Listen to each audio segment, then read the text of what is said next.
práctica también, que también antes, pero bueno, lo que tenemos hoy es esto, así que yo no sé si han visto el material. La idea de esta presentación, voy a ser lo más acotada posible, que lo que restaba, que no es muy extenso, era charlar un poco de las modificaciones a la ley provincial.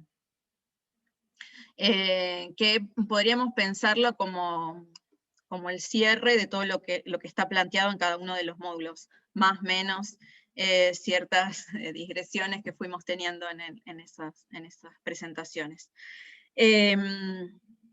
Les voy a intentar compartir la pantalla, les voy a contar brevemente. No es de mucha complejidad, en el material que les compartimos hay un artículo que está publicado sobre la modificación. Se la conoce hoy, la ley inicial es la 384, siempre que quieran buscar legislación en lo que es la provincia, hay un digesto, tienen esos números, o sea, como una sigla que es ley I número 384,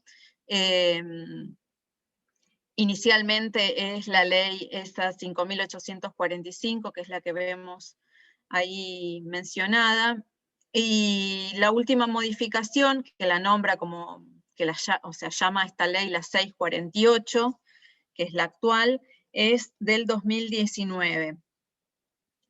Y si bien ya digamos, lo que hace es recuperar de la Ley Nacional de Salud Mental algunos criterios y trasladarlos, más allá de que la provincia adhirió a la ley nacional, trasladarlo a una legislación provincial. En términos de impacto jurídico, esto viene como a reforzar, ¿no? Y si hay alguna discusión en términos de paradigmas, lo que hace es receptar esto y volverlo a hacer ley, ¿no? Si bien, como hablábamos al comienzo, en el orden de prelación, tenemos esto, ¿no? Toda la cuestión de lo constitucional y los derechos humanos, como les fuimos explicando, lo que es ley nacional y código civil, y luego lo que sería provincial. Si bien en ese orden lo provincial queda subsumido por otra legislación, no es menor reforzar desde la provincia lo que dice la ley nacional, ¿no? Y textual, lo hace textual. Por eso digo que esto podría ser bien el cierre de estos módulos.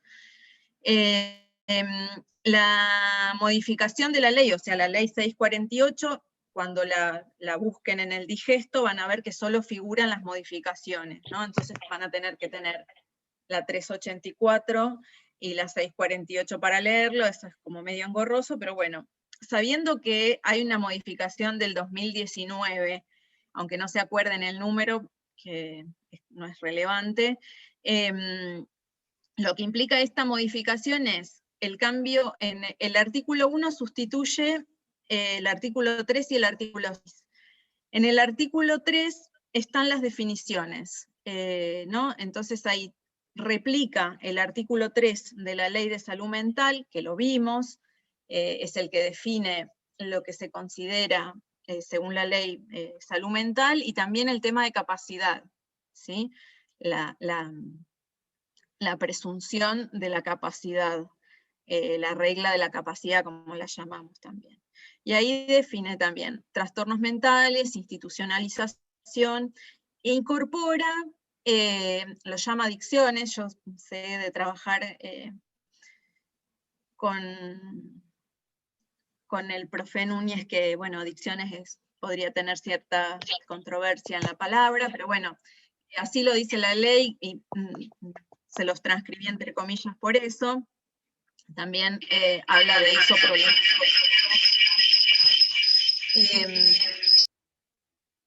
Ahí está acoplando. Y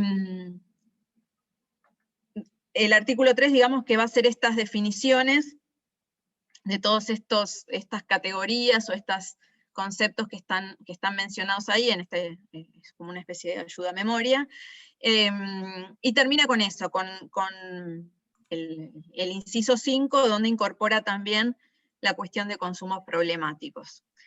El artículo 6, que es el otro que sustituye, va a enumerar, lo hacía antes también, pero ahora los cambia a todos, y enumera los derechos de las personas con sufrimiento mental. Es una lista enorme, a mí me interesa quedarme con el que vendría a ser el inciso 11, que habla de derecho a la residencia y al trabajo en la comunidad. Yo esto les voy tirando elementos que podrían tener un hilo de conductor para reclamar determinadas cosas o exigir en términos de poder garantizar, ¿no? de pensar en el Estado provincial como garante último de estos derechos, que están enumerados específicamente en esta ley, ¿sí? Se los menciono, quizás en algún momento les sirve para garantizar, no solo para garantizar el derecho, sino para escribir una determinada nota administrativa, una determinada justificación con cierto marco jurídico, ¿sí? Y lo otro que me parece interesante hacerles saber, tiene que ver con la incorporación también, la enumeración de las leyes nacionales y provinciales que tienen que ver con la cuestión de las niñeces y adolescencias, ¿sí? También en la cuestión de las mujeres. Entonces acá las nombra, ¿no? La Ley de Protección Integral de Derechos de Niñas, Niños y Adolescentes, la Ley Provincial 3, número 21, es una ley muy importante.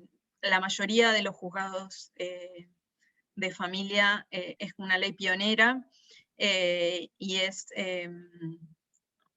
invocar esa ley implica cierto llamador, digamos. Los operadores jurídicos, ante la mención de esta ley, activan mecanismos de protección muy interesantes, y esto se los voy comentando como llaves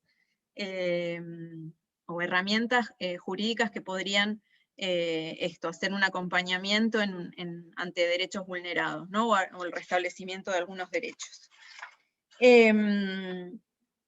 Y lo otro que también tiene que ver con la cuestión de la diversidad y del colectivo LGBTQ+, que son los principios de Yogyakarta, que también los invito a que si no los conocen, los lean, que hablan, o sea, vuelven a replicar, están siendo utilizados de manera muy actual, y vienen a ser como la reivindicación de los derechos humanos, o la enumeración de los derechos humanos, que ya los hemos ido mencionando, para este tipo de situaciones específicas de derechos vulnerados en torno a la identidad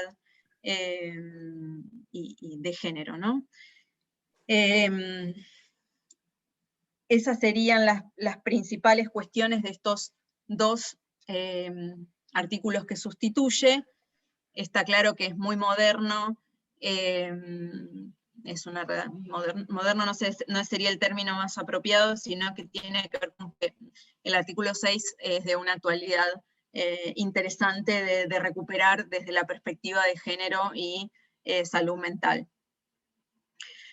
Digamos que ahí tienen todo lo que es el abordaje de los derechos humanos plasmado en el cuerpo de esta ley. El artículo 2 incorpora los artículos 34 bis, 34 ter y 34 cuarter de esta ley. Básicamente, el artículo 34 lo que hace es crear en el ámbito de la defensa pública el órgano de revisión provincial. Acá es interesante también ver cómo juega, ahí hay un ruido de la calle, no sé si se escucha, quizás voy a cerrar un poco la puerta, porque están rompiendo algo. Un minuto nada más, para no haga tanto ruido. Se escucha bien, María. Lo van a hacer. Sebas, estaba Yamila esperando que le den permiso para entrar. Ahí recién le di la entrada, lo que pasa es que con la pantalla completa no se ve. Lo puedo suspender, lo puedo dejar de compartir si quieren. No, está bien, era porque se estaba sumando gente y yo, Ah. ya no le estaba prestando mucha atención a eso.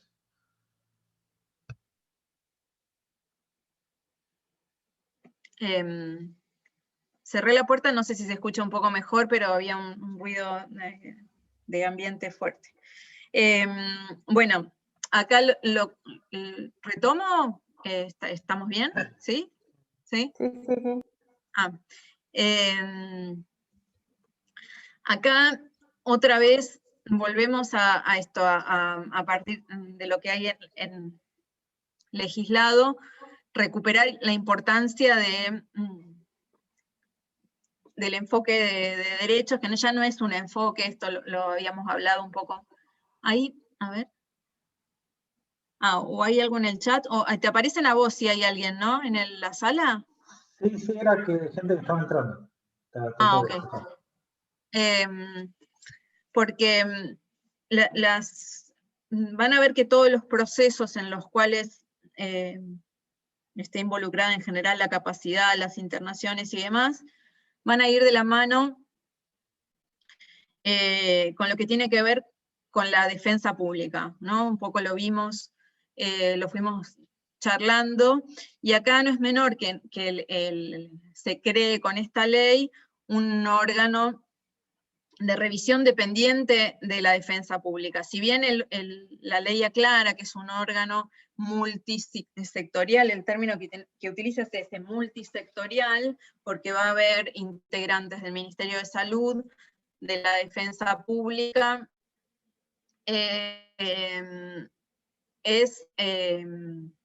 la dependencia es del Ministerio de la Defensa Pública. Así que no es menor pensar en esto, ¿no? En si hay un órgano creado que debiera revisar, o que también nos podemos convertir en esto, no solo en que se provea esa información como agentes del sistema de salud, estar involucrados en la información que de ese órgano se genera, sino ver si las funciones para las que fue creado son las que están cumpliendo, ¿no? Que no es menor tampoco. Ahí publicaron ahora hace muy poco, a 10 años, un artículo que tiene un año reciente, que hace a 10 años de la Ley de Salud Mental, y hace todo un recorrido con la situación actual. Eso se los compartí también como para que le den una mirada, sobre todo para ver esto, que más allá de los compromisos asumidos de plazos de desmanicomialización, la realidad que opera es muy distinta a la ideal, ¿no? Y es interesante pensar que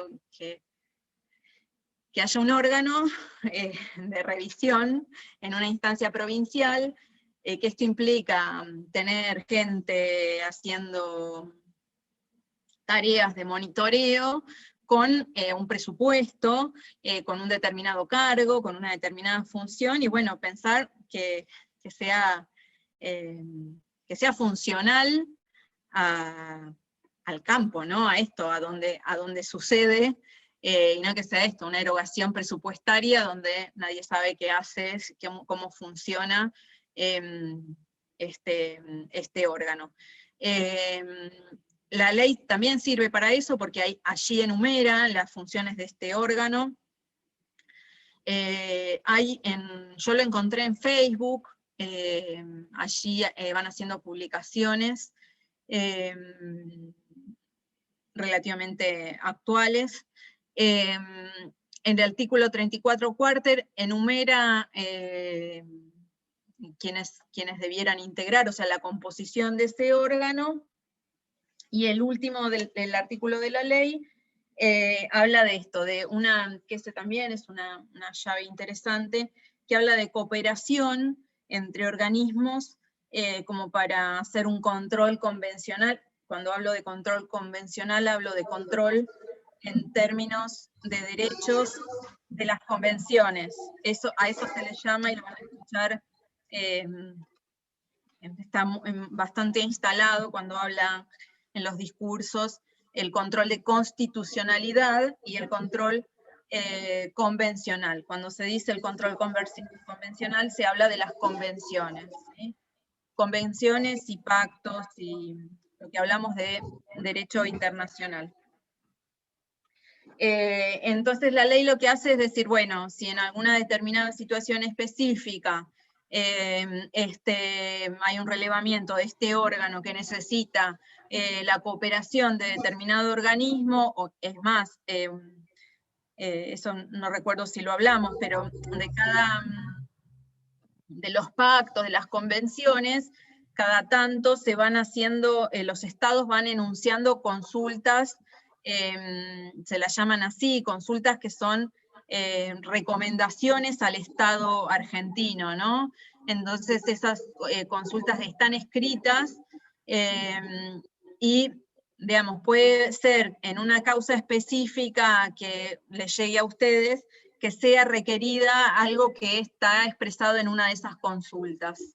La llave para decir, bueno, ¿cómo accionamos esto con un instrumento internacional de derechos humanos?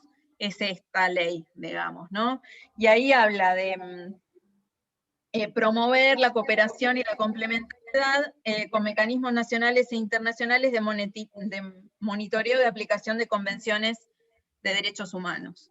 Entonces ahí, dependiendo del caso, se puede ver con qué instrumento se puede hacer alguna instancia de intervención y de intimación al Estado Nacional, ¿no? Que es el garante último de lo que son las convenciones de derechos humanos. María, perdón, una consulta. ¿Vos sabés quiénes están conformando el órgano de revisión provincial?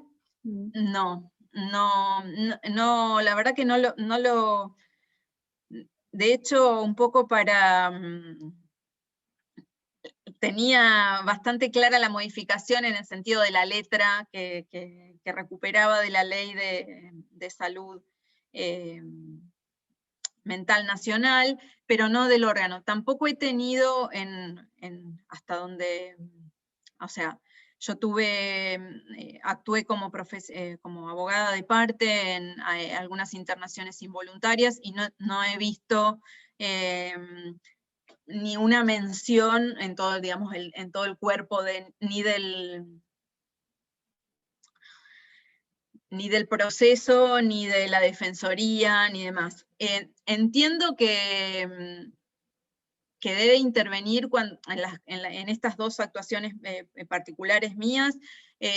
No ha habido cuestiones que tienen que ver con las garantías de los derechos en la internación. Entonces, quizás sea por eso, pero no he visto. Lo sí que vi es el material, que es eso que les comento, como ese informe a 10 años, y bueno, nada, eso sería interesante. La ley lo que hace es decir la composición, ¿no? Que van a ser, acá lo dice, 4 profesionales, un administrativo y demás, y que es multisectorial.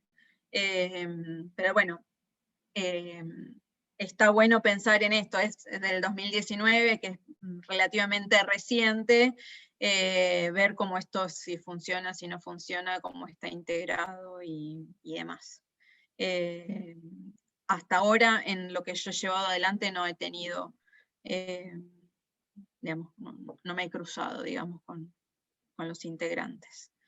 Acá en Teleu, disculpa, acá en Teleu tuvo intervención hace poquito en una institución donde justamente había varias personas que pertenecían al servicio de salud mental, otros que estaban por pasar, algunos de público, otros de privado, pero era una institución que en teoría había acomodados, era un grupo que tenía antes un par de lugares, a la vieja escuela, al viejo psiquiátrico, y que habían adaptado como un par de casas de convivencia y demás, que cuando se hicieron en un momento por parte de familiares ciertas denuncias, y ahí actuó el órgano de revisión, y efectivamente, digamos, era más bien la fachada y la forma del accionar seguía siendo el anterior, y de hecho hubieron traslados, algunos compañeros de servicio participaron de los traslados de algunas personas de esa institución a otra institución porque por ahí necesitaban continuar con un proceso de internación durante un tiempo, y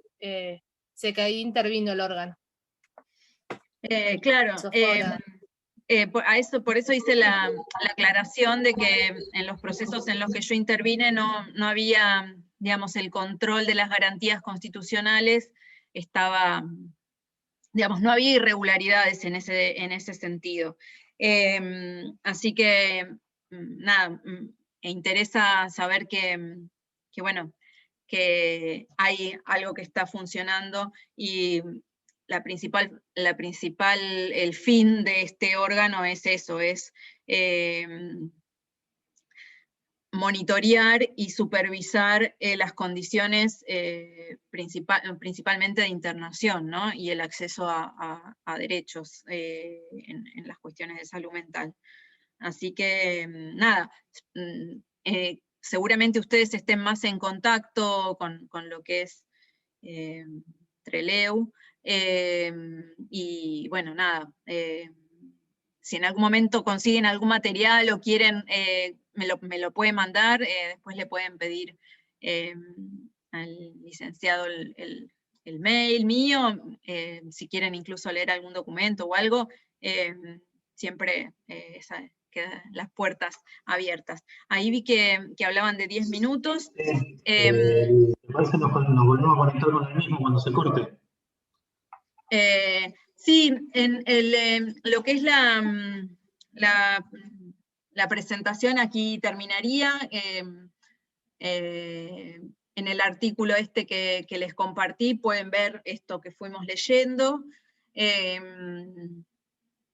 y les transmití lo que considero en base a mi formación, que puede ser esto, como herramientas para las intervenciones, herramientas que ayuden a esto, a reivindicar algún derecho o a modificar alguna condición de internación, y sobre todo incluir la cuestión comunitaria y la cuestión de la perspectiva de género, ¿no? Y de la autonomía en el caso de jóvenes y, bueno, de niños, niñas y adolescentes. Antes que para no volvernos porque algo de lo que ya había hablado previamente era que tenía un tiempo acotado, y me gustaría compartir, creo que llegamos, es una poesía de Marisa Wagner, que es poeta y loca, estuvo internada en la colonia de Montes de Oca, y bueno, creo que como cierre yo veo una clara línea entre la cuestión de la literatura, del arte, y las posibilidades de eso, de convivir en este mundo, en esta sociedad, y bueno, nada, quiero compartirla con ustedes como a modo de cierre, y esto, decir que si quieren comunicarse, están abiertas las puertas, agradecerles que se hayan conectado y haber participado de esto. Si no vieron todas las presentaciones, las vean, y bueno, se las leo. Se llama Historia Clínica número 13.176. Ya no consumo alopidol, solo tegretol, anafranil y litio. Estoy compensada. Traduzcamos. Me mantengo de este lado, es decir, sin delirios, y deambulo, porque nosotros, los pacientes, deambulamos. Es una nueva costumbre que he adquirido. Deambulo, como digo, libremente, por el enorme parque del hospicio. Estoy lúcida, ubicada en tiempo y espacio. Por lo tanto, sé en qué día vivo. ¿Vivo? Me pregunto. Y me entra la tristeza y me deprimo. La historia clínica se pone gorda de tristezas. Yo soy mi historia clínica. ¿Dejé de ser mi historia, acaso? Es muy malo preguntarse tantas cosas que complican, además, el tratamiento. Tengo sueños, pesadillas, que a nadie se las cuento, por las dudas. No sea cosa que me vaya a la historia clínica. Pero si tengo insomnio, por ejemplo, esto es inocultable y va derecho a la historia clínica. Mi psiquiatra entonces regula las pastillas. Duermo, se anota en la historia clínica. Doctor, estoy amando. ¿Esto también irá a la historia clínica? Y bueno, él se lo dedica al doctor Omar Berro Curi con amarga ironía, pero con enorme amor. Y me parece que es como muy ilustrativo de un poco lo que hemos ido charlando en estos espacios, ¿no? La posibilidad de ver más allá de esto, ¿no? De un acto administrativo, más allá de una intervención, la dimensión de nuestra intervención, ¿no? En las vidas de un otro. Así que, de mi parte, eso. Te decía, ¿te parece, María, que ahí cortamos y volvemos a enganchar para alguna consulta, algún comentario que quieran hacer Bárbaro. en relación a los videos y esta parte? ¿Les parece que nos quedó un poquito corto el tiempo? Dale. ¿Les parecen bien? Bien, ahí finalizamos y volvemos con la misma... Bárbaro. Con el mismo Bueno. link. Bueno.